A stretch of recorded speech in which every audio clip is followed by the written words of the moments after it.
Assalamualaikum warahmatullahi wabarakatuh. Halo teman-teman semua dan juga Ibu Lita.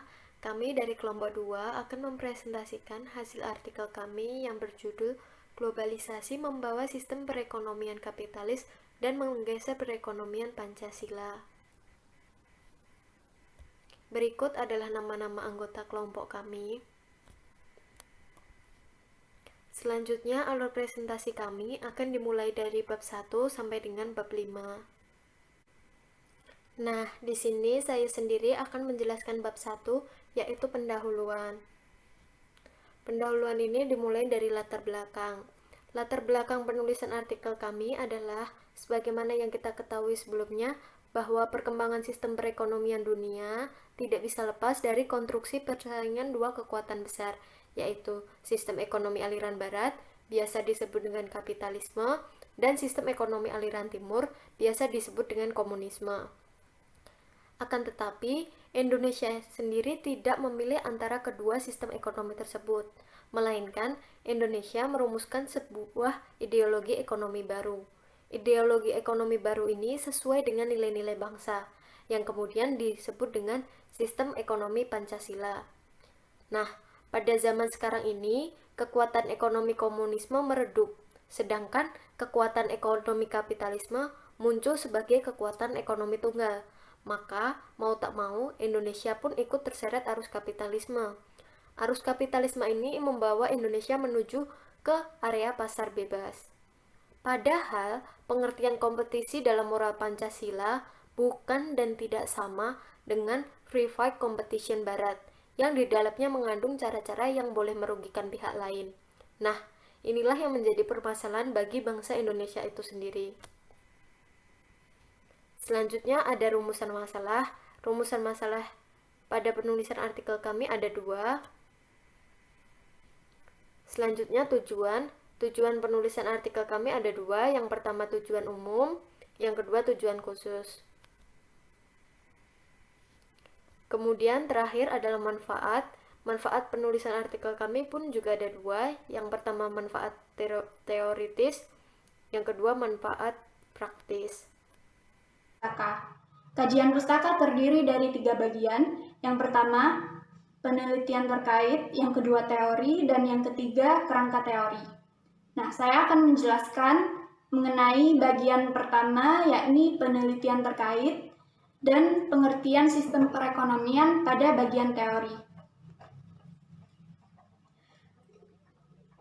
Penelitian yang kami ambil yang terkait dengan karya ilmiah kami, yang pertama yang dikemukakan oleh M. Dewing bahwa konflik kepentingan antar negara maju dan berkembang tidak dapat dihindari dalam perekonomian dunia. Dalam konflik tersebut terjadi dominasi pemusatan ekonomi oleh negara-negara maju. Hal itu dikarenakan perputaran perekonomian dunia hanya dikuasai oleh negara-negara maju. Sementara negara berkembang, mereka hanya bergantung pada investasi modal asing yang kemudian berdampak kepada perekonomian mereka. Yang kedua, penelitian yang ditulis oleh Budianto 2012, dia mengemukakan Indonesia memiliki strategi untuk menghadapi globalisasi perekonomian. Antara lain, dengan cara mengusung asas kerakyatan bagi perekonomian di Indonesia.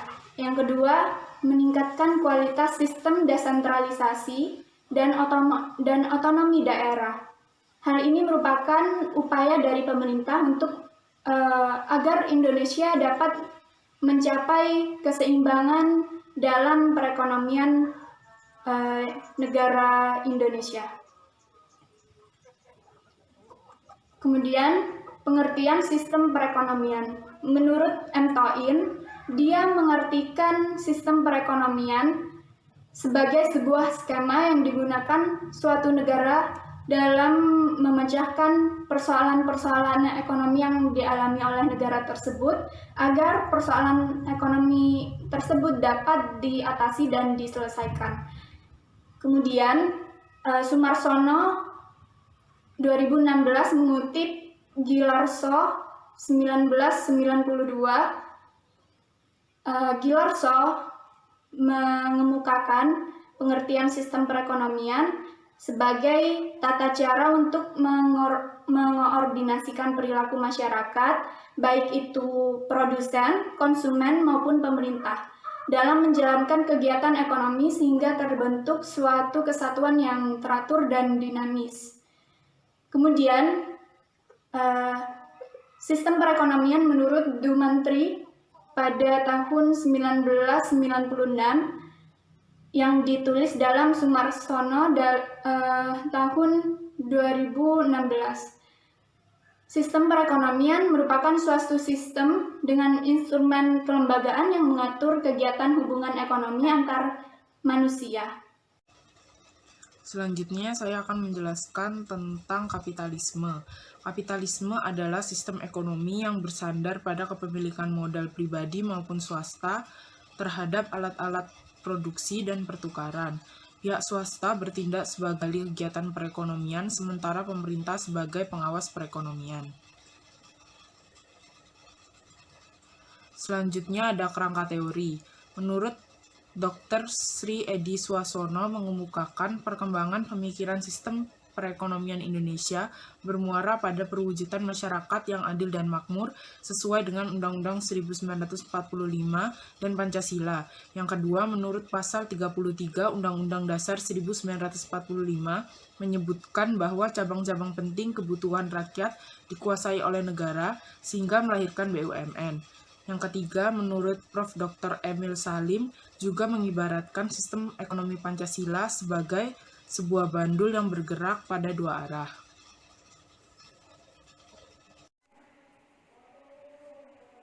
Perkenalkan, nama saya Siti Azratul Khairiyah. Saya akan menjelaskan mengenai metode penelitian.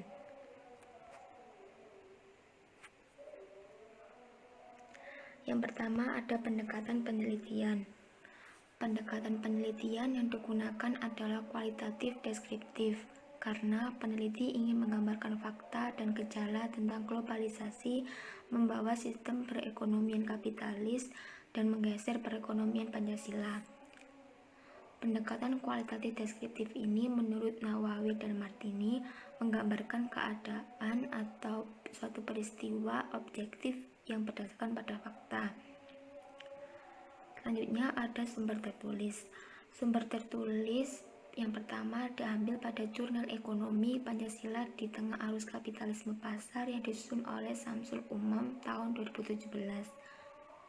Jurnal tersebut menjelaskan bahwa globalisasi menimbulkan revolusi industri. Selanjutnya ada sumber tertulis yang diambil pada buku karya Frans Magnus Suseno tahun 1999. Selanjutnya, sumber tertulis yang ketiga diambil pada jurnal karya Wahyu Budianto tahun 2012. Jurnal tersebut menerangkan tentang sistem ekonomi kerakyatan dalam globalisasi perekonomian. Sumber tertulis yang keempat diambil pada jurnal tentang peningkatan peranan negara dalam sistem perekonomian Indonesia karya Fatur Rahman 2016. Kemudian sumber tertulis yang kelima diambil pada jurnal karya Doing 2016. Jurnal tersebut menjelaskan bahwa globalisasi merupakan pembentuk sistem kapitalisme dunia dan liberalisasi perdagangan. Saya akan menjelaskan mengenai teknik pengumpulan data. Teknik pengumpulan data yang kami gunakan adalah dengan studi pustaka karena kami memanfaatkan keberadaan seperti dokumen, arsip, juga buku-buku yang sesuai dengan makalah yang kami tulis. Selanjutnya adalah metode analisis data. Jadi metode analisis data yang kami gunakan adalah kualitatif karena pada makalah kami tidak ada hitungan atau angka. Jadi kami menggunakan referensi beberapa dokumen yang sesuai dengan makalah kami, lalu memberikan kesimpulan melalui berbagai sumber tersebut. Nama saya Nadia Nahdlatul Ramadhani. Saya akan melanjutkan pembahasan dari teman saya. Saat ini kita menuju bab 4, yakni bab mengenai pembahasan. Pembahasan ini dibagi menjadi 2 pokok bahasan. Yang pertama, pengaruh kapitalisme terhadap perekonomian di Indonesia, dan yang kedua, dampak kapitalisme terhadap perekonomian di Indonesia. Saya akan membahas pokok bahasan yang pertama, yakni pengaruh kapitalisme terhadap perekonomian di Indonesia. Pengaruh kapitalisme sendiri dibagi menjadi 3 sub pembahasan. Yang pertama, pengaruh kapitalisme terhadap sistem perekonomian di Indonesia.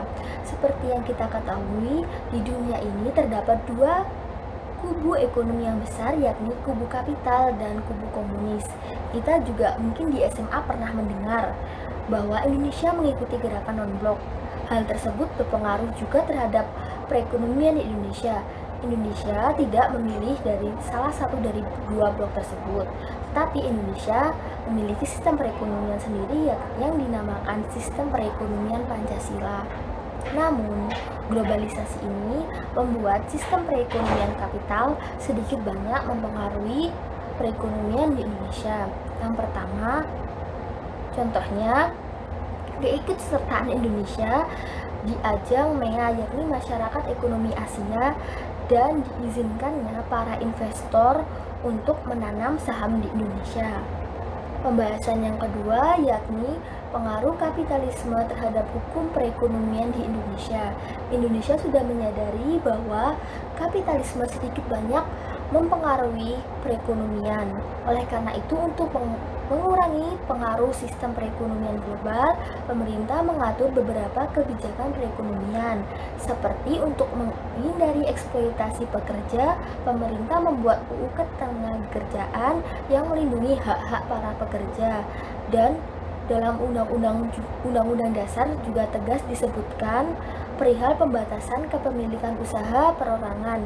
Hal-hal yang menguasai hajat hidup orang banyak akan dikuasai oleh negara guna untuk mengurangi ketimpangan.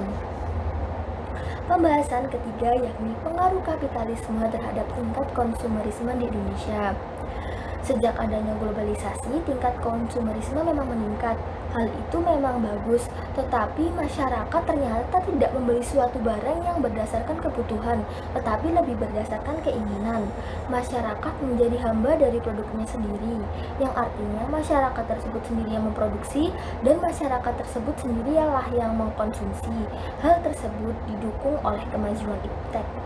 Kita mungkin pernah mendengar dan bahkan tidak asing lagi dengan Shopee, Lazada. Nah, fitur-fitur tersebut mempermudah konsumsi dan mempengaruhi dampak konsumerisme di Indonesia. Kemudian pembahasan kedua yaitu dampak kapitalisme.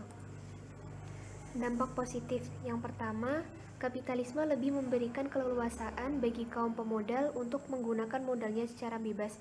Nah, dengan kebebasan ini, kaum pemodal bisa memperbesar bisnis mereka hingga bisa mendominasi perekonomian yang ada di dunia.